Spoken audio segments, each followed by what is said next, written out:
Living a life that depicts the teachings of Islam is the dream of every Muslim. Everyday Muslim, Saturdays 11 a.m. on Women Radio 91.7 is in collaboration with Muslim Public Affairs Center, NPAC. Everyday Muslim will address the misconceptions on Islam, foster a peaceful coexistence, and guide the everyday Muslim on the journey in Islam. Everyday Muslim, Saturdays 11 a.m. on Women Radio 91.7. Simplified understanding of the deen.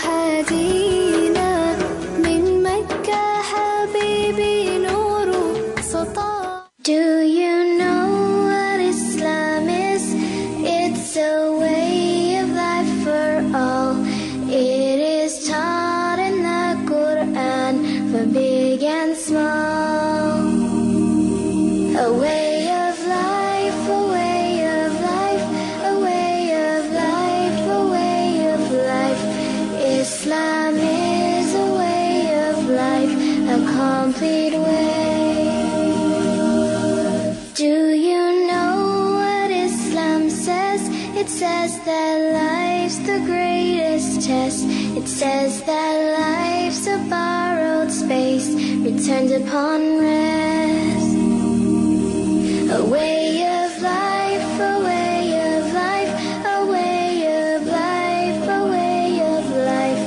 Islam is a way of life, a complete way. Islam solves all of our problems. Allah leaves no stone unturned. Perfect with no flaws at all are the laws of Allah. A way of life, a way of life, a way of life, a way of life. Islam is a way of life, a complete way.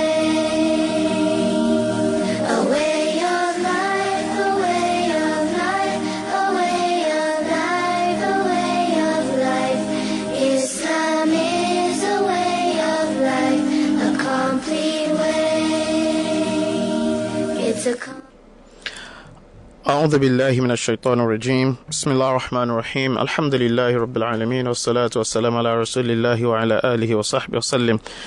Assalamu alaikum wa rahmatullahi wa barakatuhu. Listeners at home, I am Abdul Hakim Qasim and I welcome you to another edition of Everyday Muslim show on Women Radio 91.7 FM. Today is Saturday, the 1st of November 2025, corresponding to the 10th of Jumada al-Ula, 1447 AH. It is the second Saturday in the 5th month of the Hijrah year 1447 AH. We thank Allah subhanahu wa ta'ala for the gift of life and that of good health. By implication, we're just barely 3.5 months away from Ramadan, that blessed month of fasting. May Allah subhanahu wa ta'ala spare our lives till then and beyond. Allahumma ameen. The program is Everyday Muslim show, and on this program we try to address misconceptions about Islam, foster peaceful coexistence within the society and guide the everyday Muslim on their journey in Islam. This program is made possible by Muslim Public Affairs Center, MPAC, in conjunction with Women Radio 91.7 FM. Allah the Almighty, the Exalted, says in the Quran, وَلْتَكُمْ مِنْكُمْ أُمَّةٌ يَدْعُونَ إِلَى الْخَيْرِ وَيَأْمُرُونَ بِالْمَعْرُوفِ وَيَنْهَوْنَ عَنِ الْمُنكَرِ وَأُولَٰئِكَ هُمُ الْمُفْلِحُونَ, which translates as, let there arise a group of among you, a group of people inviting to that which is good, enjoining what is good and forbidding what is evil, and they are the ones who are indeed successful. Today I want to take a look at something very, very important that has to do with our society and how we as believers can play our role in the society. As Muslims, our faith is not only a personal journey of worship and spiritual refinement, it is also a call to purposeful living, responsibility, and positive impact in the societies we belong to. Islam does not encourage isolation from the affairs of the community, nor does it limit the believer's role to the confines of the mosque. Rather, our faith teaches us to be agents of goodness, to stand for justice, to promote what is right, and to contribute to the well-being and progress of the society we live in.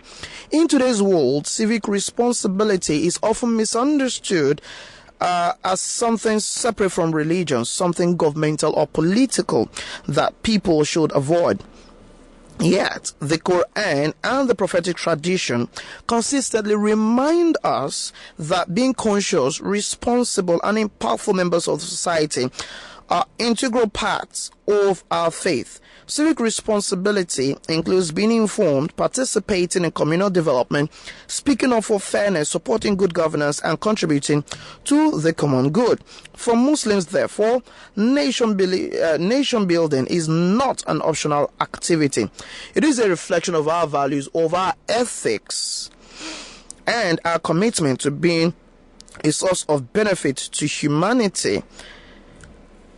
Whether through community service, advocacy, leadership, volunteering, or simply modeling good citizenship, we each have a role to play in shaping a society that upholds dignity, justice, and moral responsibility. So today, we want to explore the topic Islam and civic responsibility, how believers can drive positive change. We aim to understand how our faith guides us not only to be good believers, but also responsible citizens who bring value to the world around us.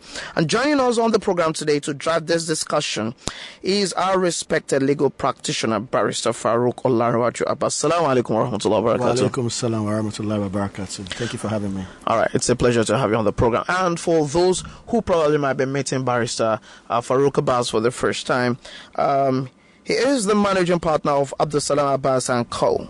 He specializes in commercial litigation, labor and employment law, property law, debt recovery, alternative dispute resolution ADR, data protection and family law. He appears regularly at different levels of the court system in Nigeria. He is an accredited trademark agent, a member of the Society for Corporate Governance Nigeria, Chartered Institute of Arbitrators United Kingdom, the Nigerian branch, Lagos Court of Arbitration, LCA, ICC Young Arbitrators Forum, YAF, and the Young ICC, which stands for International Council for Commercial Arbitration. He was appointed as a notary public for Nigeria in October 2022. Wow, 3 years ago. Congratulations. Thank you very much. All right, he's an avid chess player, and he enjoys reading the autobiographies and biographies of successful business and political ideas. He has also appeared on different television and radio stations across Nigeria where he discussed various political, social, and legal topics. So you're very much welcome to Everyday Muslim again, Barrister. Thank you for having me. All right. So this program is streaming live on YouTube via the Women Radio page. Search Women Radio on YouTube. Click on the page and join to view the studio live. Later on in the program, we will open our phone lines for you to call in and share your thoughts. So again, I said, today I want to look at Islam and civic responsibility, how Muslims can drive positive change, and our guest discussant is Barrister Faruq Olanrewaju Abbas. All right, so to begin this discussion, I want us to lay the foundation by looking at what Islam teaches us about civic responsibility. So as a starter, I know quite well that many believers limit civic responsibility to probably voting or obeying the law. Sometimes paying tax. I remember with LRs then when we were aggressive, it's pay your tax, your civic responsibility. So for a lot of people, when they do that, they believe, after all, I have fulfilled my civic responsibility. But from an Islamic perspective, so how would you define true civic responsibility, and what Quran or prophetic, guidelines should guide, the believers in contributing to the society? Thank you very much for the question. Like you rightly said, that's the position regarding civic responsibility. People have this misconceived opinion about it, but it goes wider than that. Civic responsibility means what's your impact in the society? How are you making life better for everyone around you? How are you making life better for the environment? How are you making life better for the animals? How are you making life better for the children? What are you a good model yourself? Islam, the Prophet ﷺ said, the best of you are the best in character. He didn't say the best of you are the ones who wake up for tahajjud and pray 5 times daily, even though those are very critical and fundamental parts of Islam. So character is a very fundamental part of Islam. And one of the reasons why Islam grew the way it grew was because of the conduct and the character of the Prophet ﷺ and his companions who traveled all around and had transactions with people from all over the world. And that's why you have Islam in China, you have it in Israel, you have it almost in in every country in the world. So it was the character of these forebearers of the religion that made Islam to be propagated. So when we talk about civic responsibility, it means what value have you added to the society? And Islam is a way of life. Islam doesn't just say we should pray or we should be successful in our career. It says be successful in this life and in the year after. And you pray against the hellfire.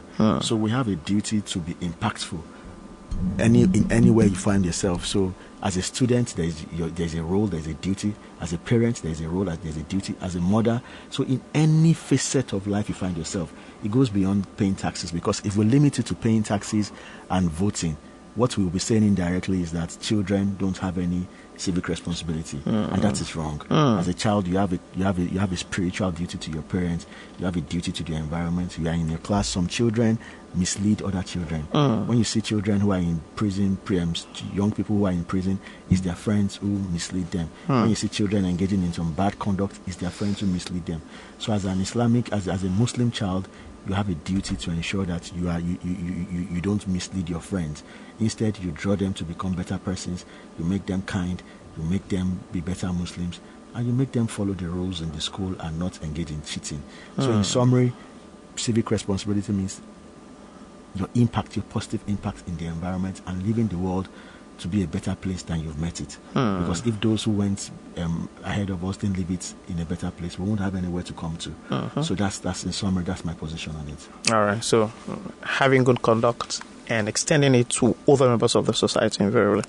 All right. Now, taking it further, there is this perception, including among Muslims, that when we talk about civic responsibility, it is something political, and they feel like, there's this perception, politics is a dirty game, so you need to avoid it. So when we talk about civic responsibility, say, hey, here they come again. This is about politics. Please eschew it. Now, how can we correct this misconception and reinforce that participating in societal development, which is what you have explained civic responsibility to me, is actually even an act of ibadah, an act of worship that Islam encourages? Yeah, that's a fantastic one. And my late dad used to tell me that one of the easiest way to get entry into Al-Jannah is to participate in politics, because if you participate in politics and you see it as a way to serve your people and to bring development to your people, people will be praying for you. Wow. And the Almighty Allah will bless you. And you look at it this way. The way I see it is this: when Islam first started in the time of the Prophet Sallallahu, and when there was a holy war and a jihad, it was mandatory for the male to go for war. The only time some people will stay behind is if you are excused and you are mandated to stay, whether because of ill health or they want you to just stay behind. So it's not a matter of, are you a good fighter? Are you this? Some people even look forward to saying, I even want to go and die in that battlefield. So what I'm trying to say in essence is that whatever we need to do to make our society better, we must do it. If we are in an Islamic environment where elections are not permitted and you do shura and all that, you participate if they invite you.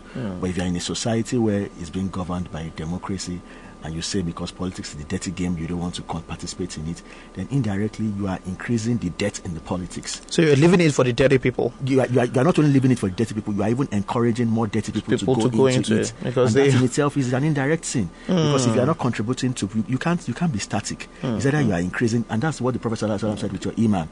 It's like the table that you keep on dusting. If you dust it today, you don't dust it tomorrow, it gathers dust. So you keep on dusting every day.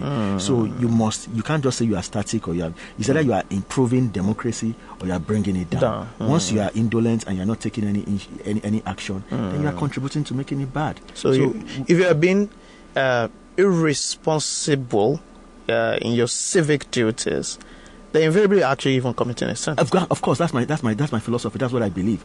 Because if you don't scrutinize those who get into office, if you don't engage, if you don't advocate for your family members to go and vote, if you don't support those who are credible, who you know can win elections and will do very well, then by keeping quiet, you have encouraged those who won't do well to get there. And if you encourage them to get there, you'll be part of the problem. Because even Islam says again that everything you do, once you're a leader in an environment, Allah will ask you questions about people you're related with. As a father, Allah will ask you questions. So as a father, Allah will ask you that I created you in Lagos State.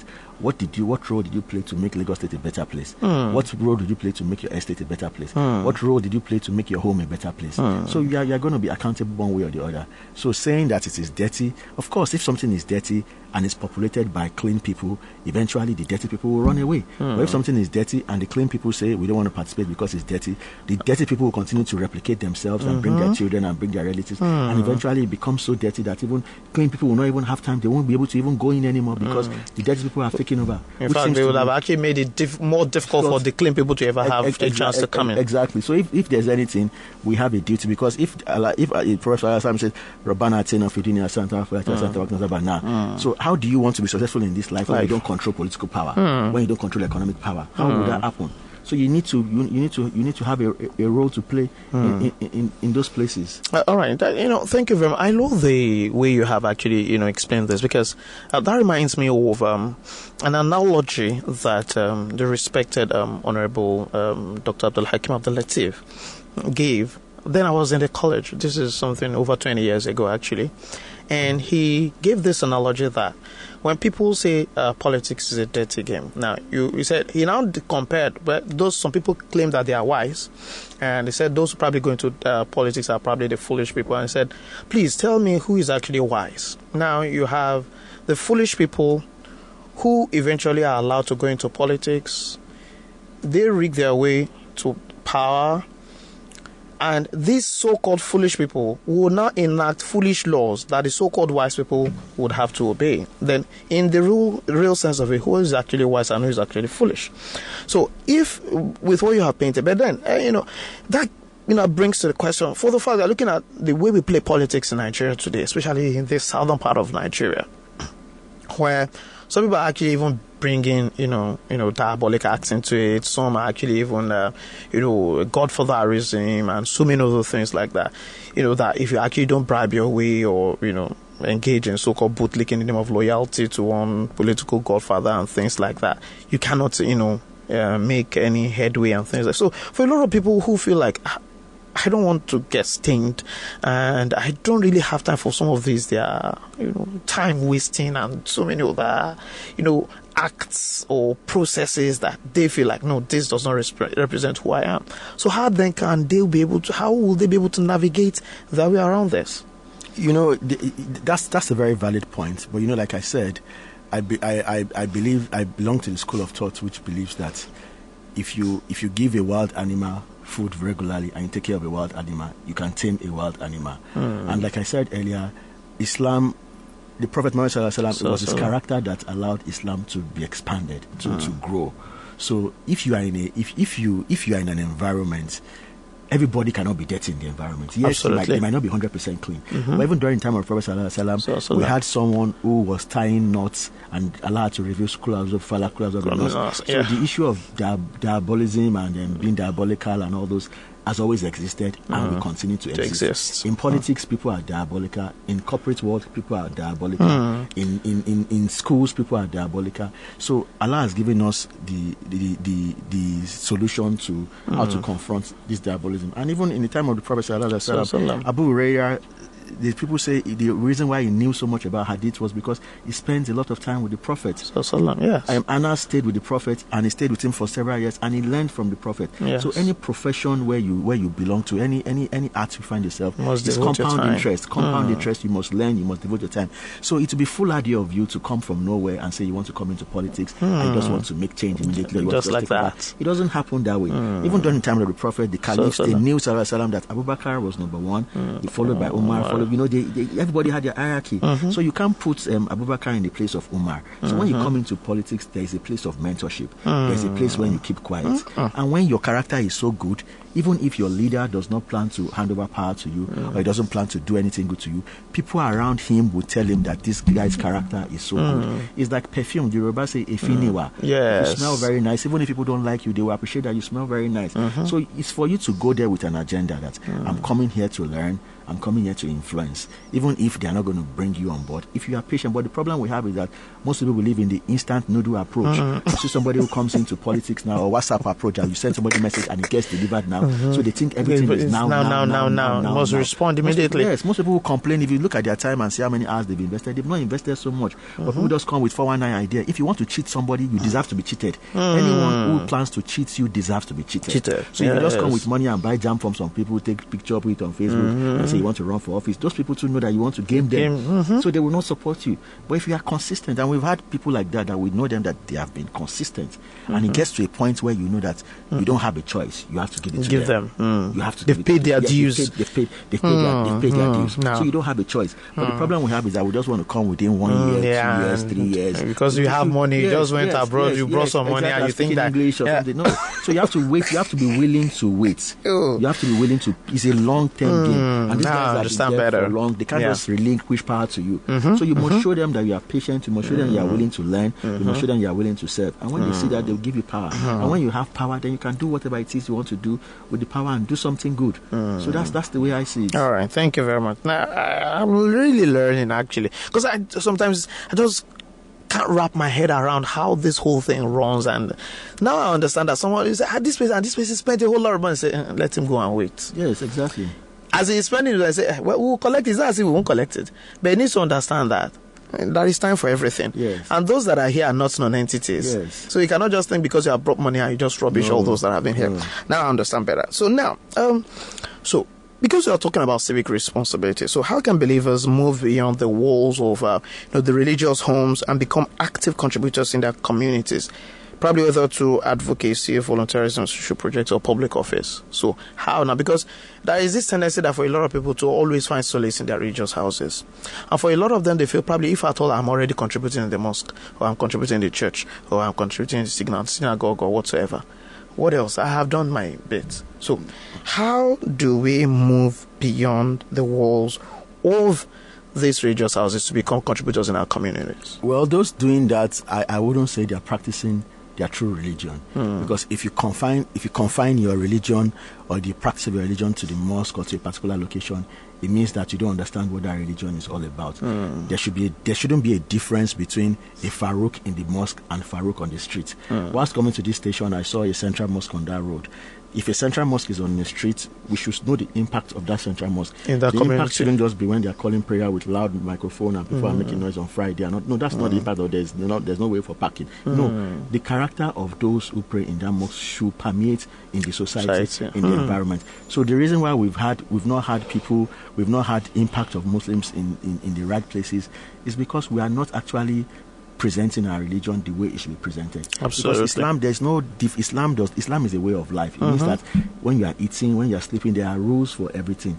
So if you are not making impact in where you find yourself as a Muslim, it means that perhaps you are not a true model of who a Muslim is supposed to be. So I think what we should do is let us understand our religion very well. Let us understand what our responsibility is.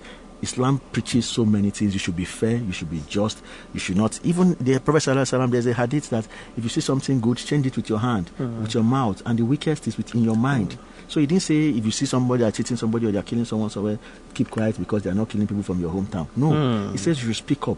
But if you are, and the Quran also says that be just, even if it's going to be against your parents or your relatives. So Islam has given us this model and this templates. So we are the ones that should follow, embody what a proper Muslim should be like. You can't have, I tell people every time, you can't have bad leaders if you don't have bad followers, because the leadership of every country is a reflection of the people. So if the people are bad, they are going to also have bad leaders. So perhaps if all of us start to live our lives like proper Muslim and what the Quran says and what the Hadith says, eventually we will see the right thing, because all these leaders also recognize those who are good. But if before a leader gets there, you have extorted him, you have asked him for money for your wife, for your children, you're always begging, disturbing, you're not honest, you deceive him, you're supporting him, meanwhile you're not supporting him. When he gets there, it's not going to have any interest in bettering your lot, because he has taken care of you. So the next thing will be for him to take care of himself. I think he wants to recoup his investment. Exactly. So I think the best thing for us to do is let us practice our Islam the way it should be practiced. I mean, in the estate where I live,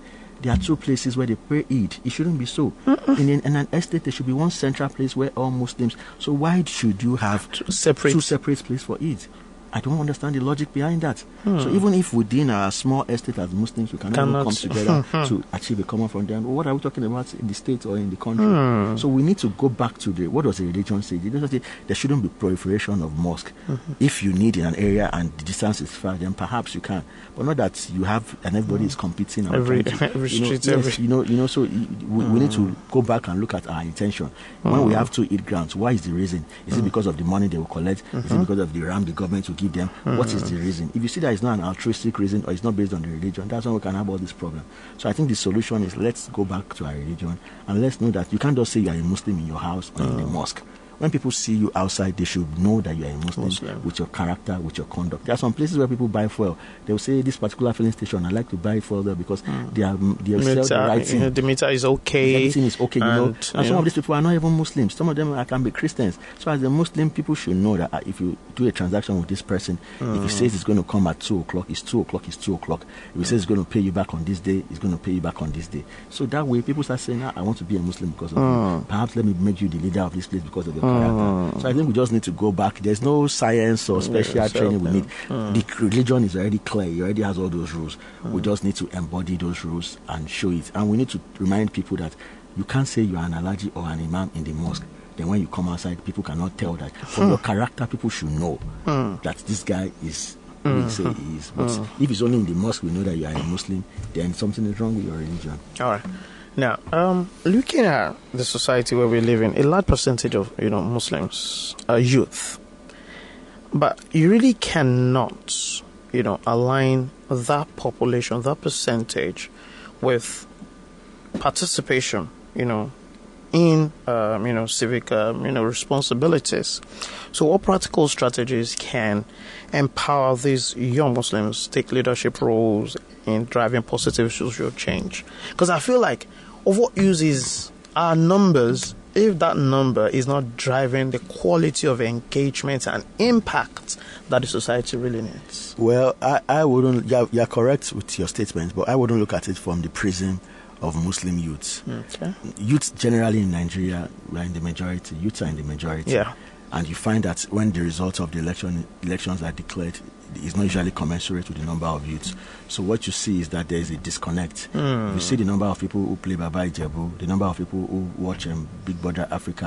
You see that they are more than the number of youths who vote. If you see the number of youths on social media, the number of youths who use WhatsApp and those who vote, they are not commensurate. So what you see is that there is a disconnect.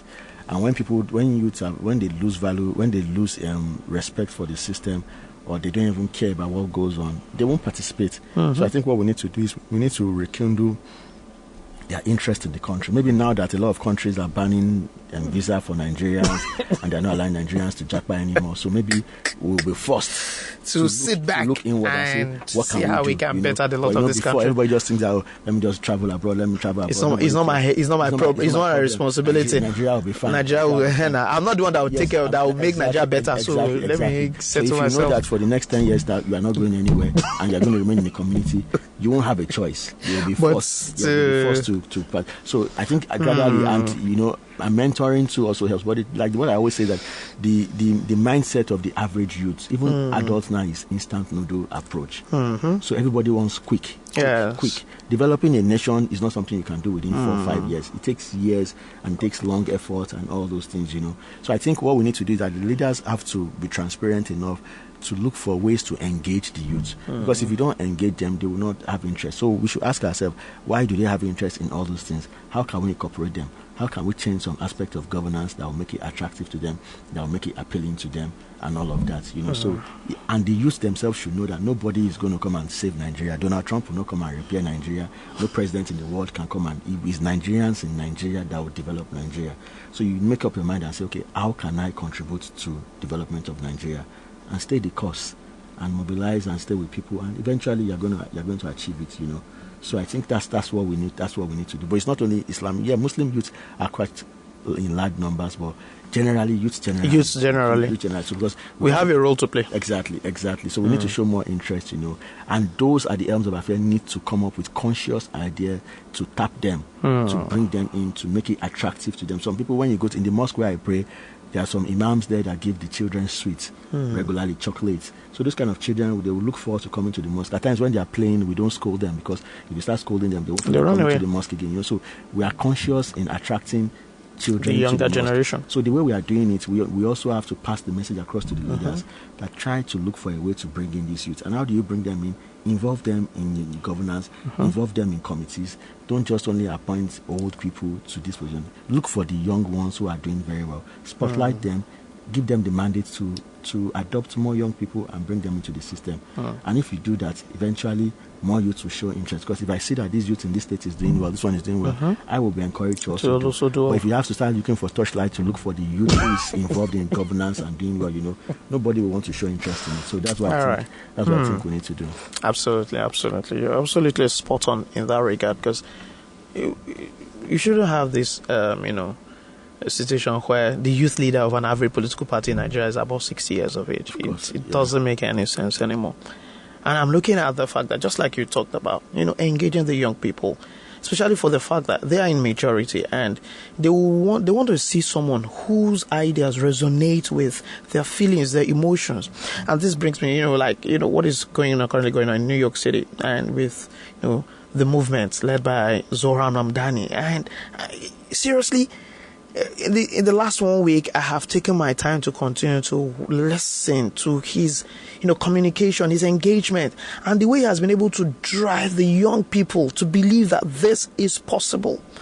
And you see the response, because I feel like they've lost interest ordinarily in the political scene, but seeing someone, a younger person like them, a 33-year-old, running for the mayor of New York City, and they feel like, come on, this has rekindled their spirit, and they believe in the system that we can make things work. Of course. Seriously. And I believe we can actually bring that home here as well.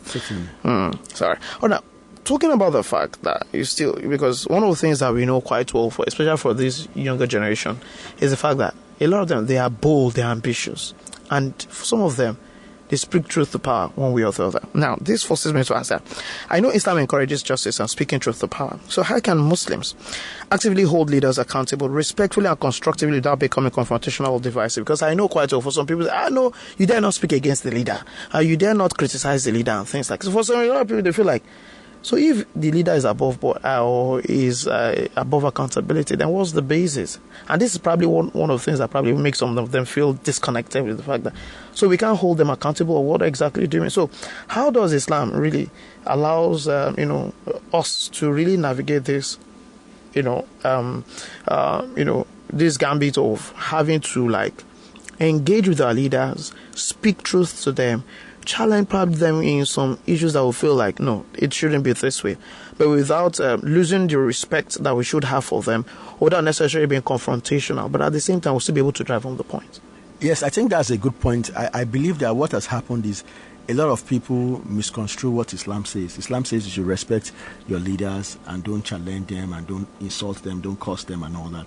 So I think some people, because I've been in gatherings where people have said it, that we should just continue to pray for our leaders. I don't subscribe to that. Yes, I can pray for my leader, but we can ask them questions. But the problem we have is that those who are supposed to ask questions are the ones who are asking for favors. It's only when it's time for campaign that you see them collecting money, collecting bag of rice, collecting all those things. They're collecting ram during Salah, collecting cow. That's all they're after.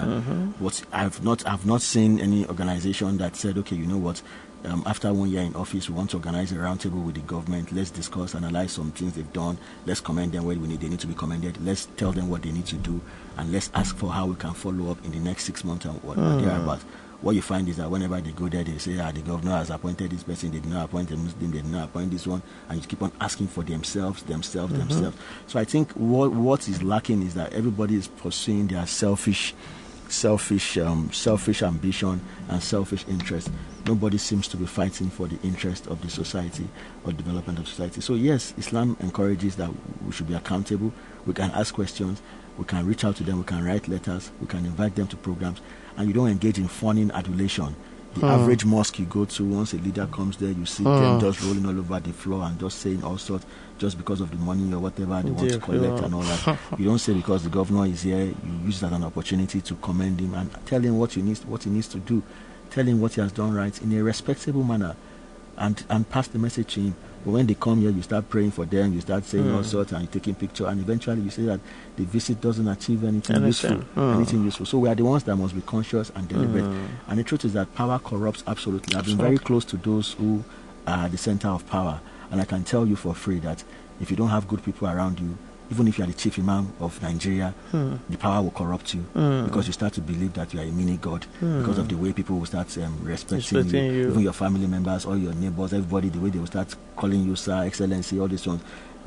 You are likely to misbehave. So it is the role of Muslim organizations and clerics to call them to order, to remind them. It's not only when you go for a burial that you talk about death. Even when they invite you for a program, let them know that one day you will leave here. Cite examples of other leaders who have been embarrassed when they left office, who have been commended, the ones we are still talking about. Let them know and tell them this is our request. Mr. Governor, you have come here today.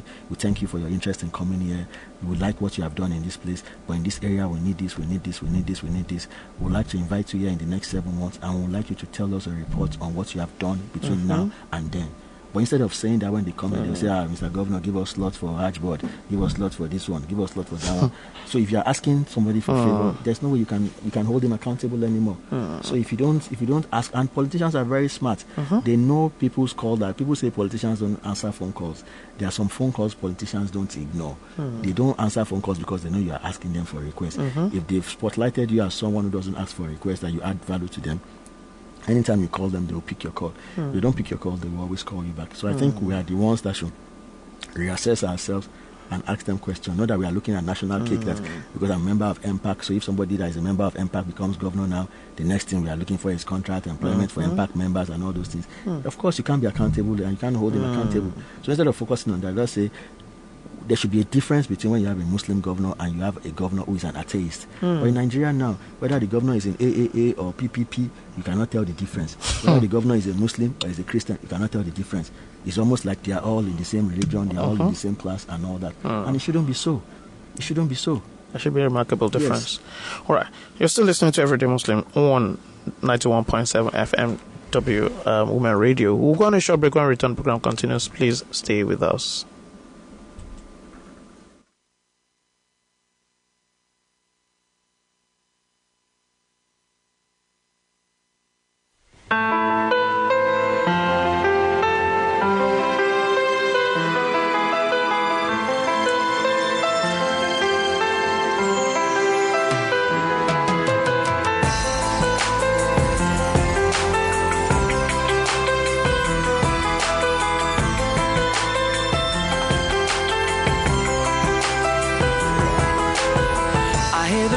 Kinda crying loud, the breeze is sounding sad. Oh no, tell me, when did we become so cold and empty inside?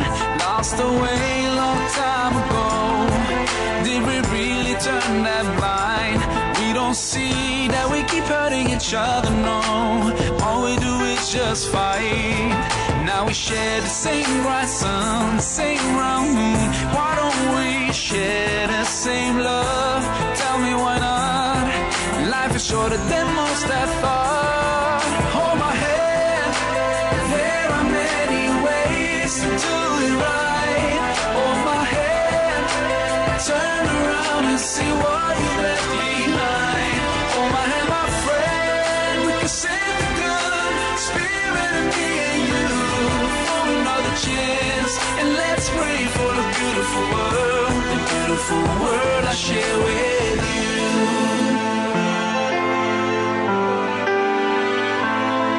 Hold my hand.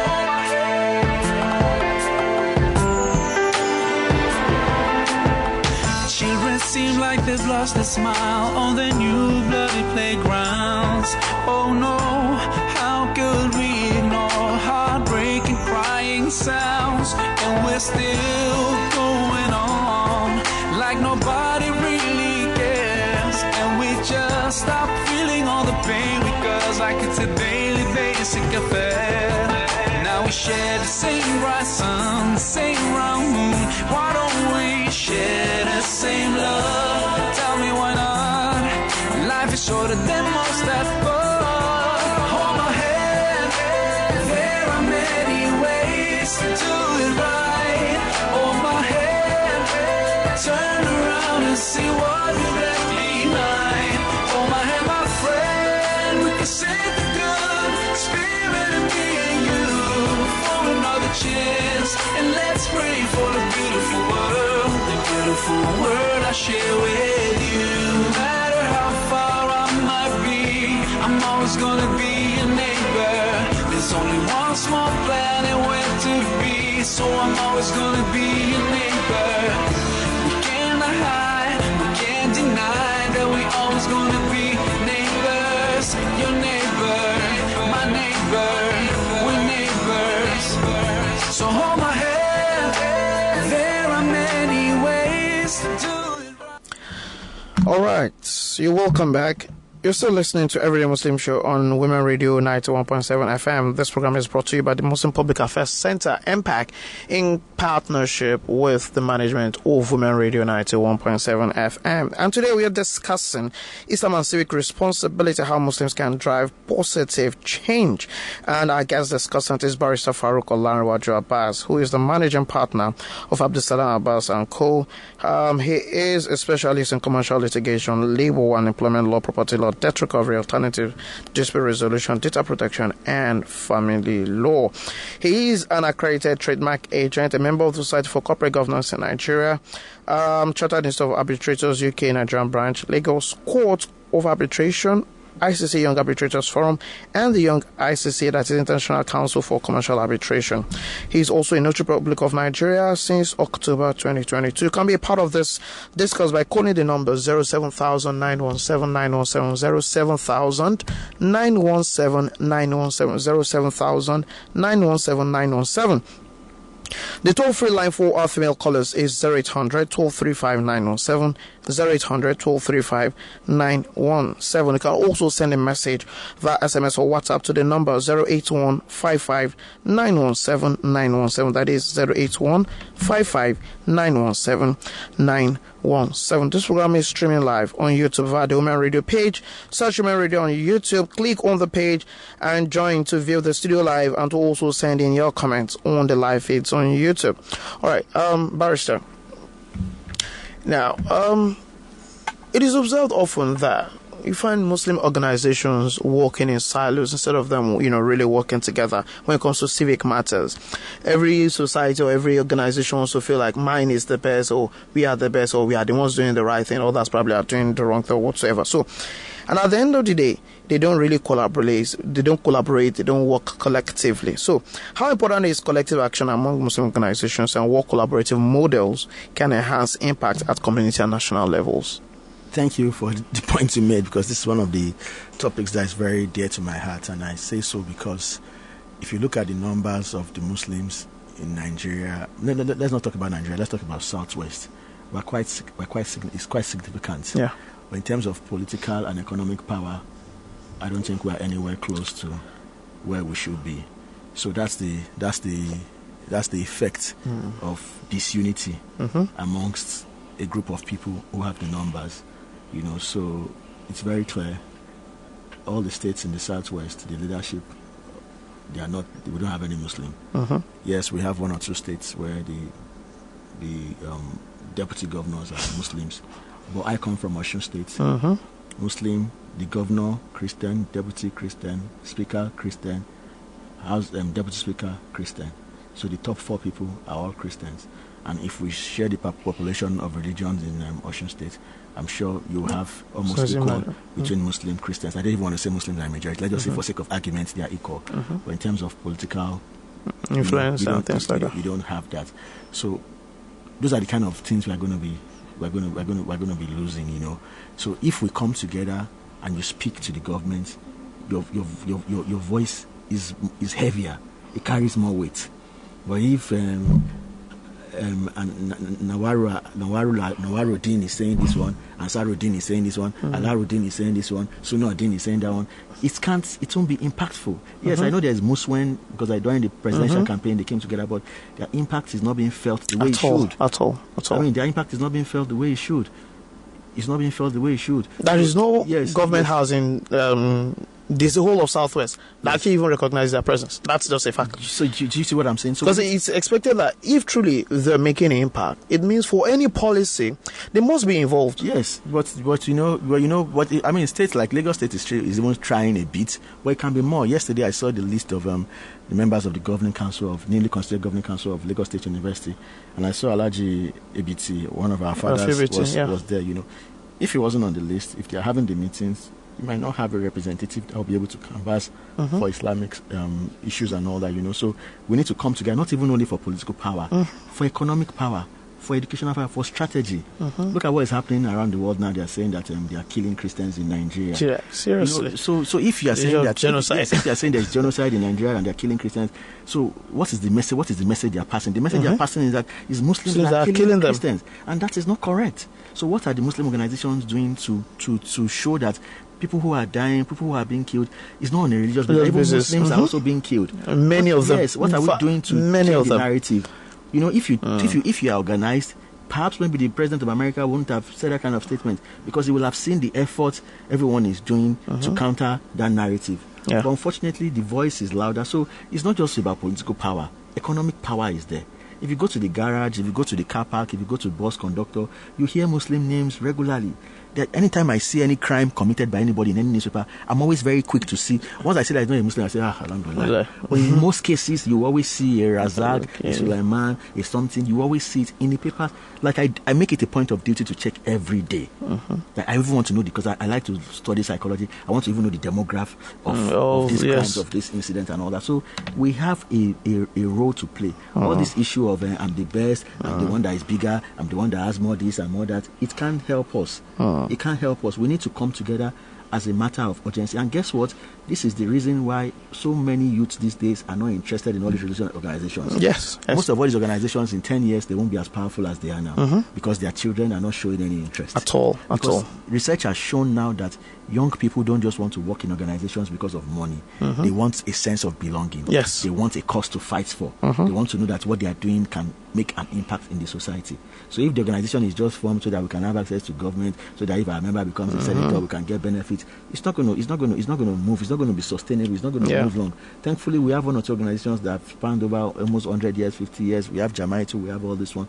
But their impact can be more if we consolidate. Yes, consolidation, that's the word. The impact can be more. And in politics, it's a game of numbers. It's a game of numbers. Even academically, all of us can pull resources together and decide to push some young people who we know have materials, so that they can benefit the religion. If everybody is fighting in a scattershot manner, even the politicians will take advantage of us. Absolutely. They won't give us what we need. So we need it. And even Islam encourages it, that don't disunite your religion. I can't remember the verse or whether it's a hadith, but that all of you come together. When it's time for Eid, the Prophet ﷺ said, when you go through a particular way, come from another way, so that they see the strength in numbers. The Prophet did not say, no, why you should stay here, some Basarabdi should stay here, this person should stay here. No, he says Muslims should come here together. When you go for Hajj, we all wear white. Nobody knows who is from which country. Nobody knows who is a member of this organization or that organization. So let's make the identity of Islam, let it be the unifying factor. Yes, we can do this as Ansar-Din, this and Salatu and all, for the sake of administrative convenience,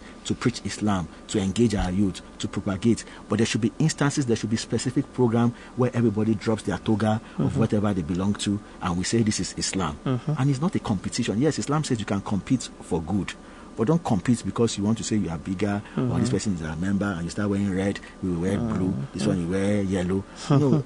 So what's the difference between us and other social organizations? Yes, no. There should be difference in impact on what we do. So it's very, very important, because we are losing a lot of young people by the droves. Absolutely. We are losing them both in the religion and both in all these organizations. So a state of emergency should be declared in that sector. All right. So we have this message from one of our regular listeners who sent in this message. Bola says, "Good morning, sir. Thank you for improving our knowledge always. As a youth, what are your plans to mentor young people into politics?" That's one. Yes. Then he says, "I want to believe what the answers youth did some years back is a feedback to the government. It is their civic responsibility. The aftermath was not palatable and very discouraging. So what are your words of advice to the youth as encouragement?" Thank you. I'm enjoying the show. Thank you very much, Bola. Yeah. Okay, thank you very much, Bola. When the answers started, I don't support the answers. I think it was an ill thought out strategy. Leaderless group. Yes, leaderless. It wasn't strategic. It was emotional. Absolutely. And it didn't make any sense. And I'm not surprised that it didn't achieve anything. When you want to hold government to account. Yes, confront the government. You must be strategic. Absolutely. You can't just say you are protesting, you are shouting. Just blocking the roads. There's a place for protest, but you protest in a scientific manner. You engage strategic. I believe I'm a strategy person. I like strategy. So I don't believe in that. That's not the way to go. If you want to dominate a sector or you want to control something, don't just say you want to take over governor. You start from councillor in your street. You don't just look up. You start small. Then you form clusters. You go and take over Apapa. Let's even experiment our idea in Apapa. If we finish in Apapa and we take over Apapa, we move to Festac. Then you start going. But you can't just come to the top and say you just want to take over the government or the governor. Take it back now. No, you can't. It doesn't work that way. So so I don't believe in it. It wasn't strategic enough. If you look at the destructive aspect of it was also yes, it affected. Look at the courts. We have not recovered up to today. A lot of wills were destroyed. A lot of matters had to start all over again. So we cannot quantify the losses that we suffered because of the NSAS. So it's something that I pray and I hope that it never happens again. But how about the reaction of government too? Was not of course, yes, the reaction of government, when you have a knee-jerk approach and they were not expecting it, so the reaction of government too was not palatable because there should never have been gunshot. The constitution allows for protests, so anybody protesting is not breaching any law. But urchins, street urchins and all these people hijack protests to create chaos and chaos, so there should have not been, government shouldn't have reacted the way it reacted. That's one on the other hand. But the good part I can say that could have come out of the NSAS was in the 2023 election, you could see that a lot of youths came out more to participate in the election. So that bitterness, that anger, I was happy that they channeled it politically. Yes. And most of them called themselves obedient. And I tell people that we should celebrate those who call themselves obedient. Though I'm not one of them and I will never be one of them, but we should celebrate them because that energy that they brought into the political campaign in 2023, was if they really didn't bring remarkable. it in, they would have been in Big Brother Nigeria or Baba Ijebu or doing something. So we felt that at least it galvanized the youth, and they had something to look up to. They had a faith. And you saw that the Labour Party got a significant number of votes. So now what they need to do is that energy, let them gather it together and say, okay, who do we give these numbers to? We have experimented with it in 2023. So that is. So it shows we can achieve when we come together. Yes, when we come together and when you are strategic. You must never be emotional if you want to achieve success. You must put the place of emotion away and focus on results. So that's it. Then in terms of what are we doing to mentor young people into politics. By coming on this kind of program is a form of mentoring to encourage people to do. I'm from Osun State. I live in Lagos, but I registered as a voter in Osun State. I go home regularly in Osun State. I participate in Osun State governance. I want to know who my leaders are. We're going to be having our governorship election in Osun State next year. Next year, 2026. I'm supporting the candidates strongly. I will go home to go and vote. I will go and campaign. And I will support him with my finances, my resources, and my time. So that's my own way of doing it. And if my friends, a lot of my friends who see me on social media know that, okay, Faruq goes back home to go and vote. So instead of them voting in Ikoyi, maybe some of them will go back to Ibadan to go and vote. Some of them will go back to Ondo to go and vote. And they will promote their own candidates to freely. Okay. So that's the way we need to go about it. So I'm doing that in my own small corner. But I believe that I can't just influence people in Nigeria. You have to start in your family. There are even people that need mentoring in your family.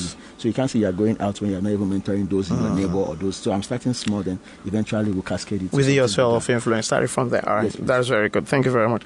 Now, very quickly, because we're almost running out of time. Now, for those, for some Muslims who engage publicly, they often face stereotypes, backlash or identity conflicts. Even I'm just looking at some of the backlash and the pushback Zohra Mamdani has actually faced. Someone saying he's a jihadi, this is another Hamas, another 9/11 would happen and things like that. So many things just to, malign his identity, so to say. So what guidance would you prefer, to help them stay confident, principled and resilient while making societal contributions? Interestingly, on my way before leaving the house this morning, I was having a conversation with my 8-year-old son and my wife, and my wife was saying that is a shy person, and his teacher gave that feedback, so he doesn't contribute in class. And I told him yesterday, I said the difference between someone who fails and someone who succeeds in life is that they don't allow their fears to stop them from acting. That a successful person will be scared, but he will go ahead and do what he needs to do. But a failure will be scared and will allow that fear to prevent them from taking action. So that's the way I see it too. No matter what, everybody has fears in them. I have fears. When you come on a live radio, you can say you can miss yarn. As young people say, you can say something and people will say, no, they want to hold. So that so you can say the best thing to do is, okay, let me play safe and not go.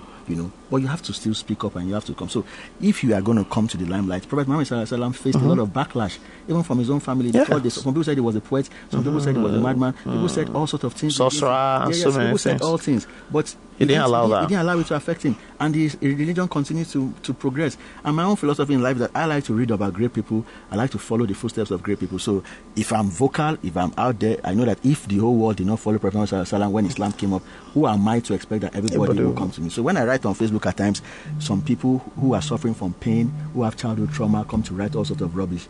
So I sympathize with them because they are coming from a place of pain. So anybody who challenges you or who comes to give you all this backlash and says all those things, the person is hurting. So you should sympathize with them and see how you can help them. But you should know that the price you pay for greatness is that you will be challenged, you will be confronted. If you don't want to be, if you don't want to be challenged, then you will be obscure and you will not have any impact. But if you want to have impact, those who your message is speaking against will fight back. Absolutely. So you must be prepared for the backlash. And the Prophet ﷺ has taught us what to do.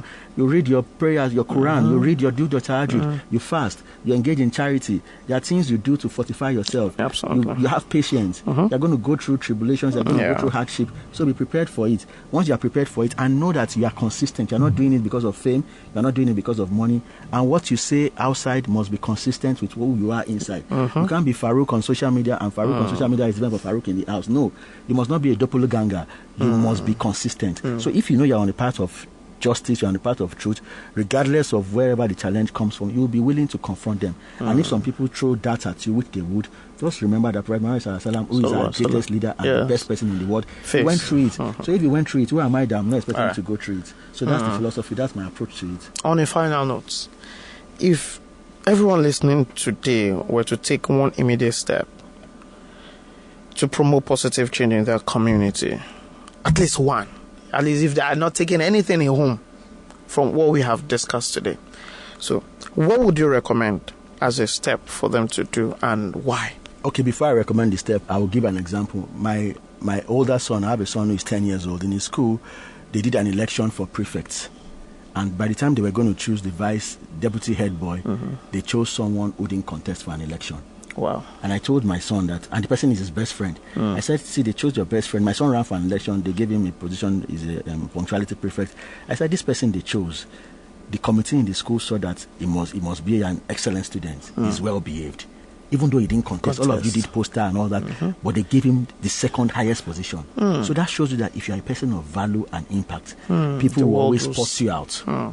So the message I have for people is that anywhere you are, if you are a radio station, you are working in a radio station, let them know you that you resume early, you do your work very well, you don't tell lies, you don't divert funds, you are diligent. Once you are like that, you will go places because people will identify you, they will recommend you. It might take some time, but if you are inconsistent, even people that want to help you will not help you. So what I want to just tell them is that Islam already tells us what to do.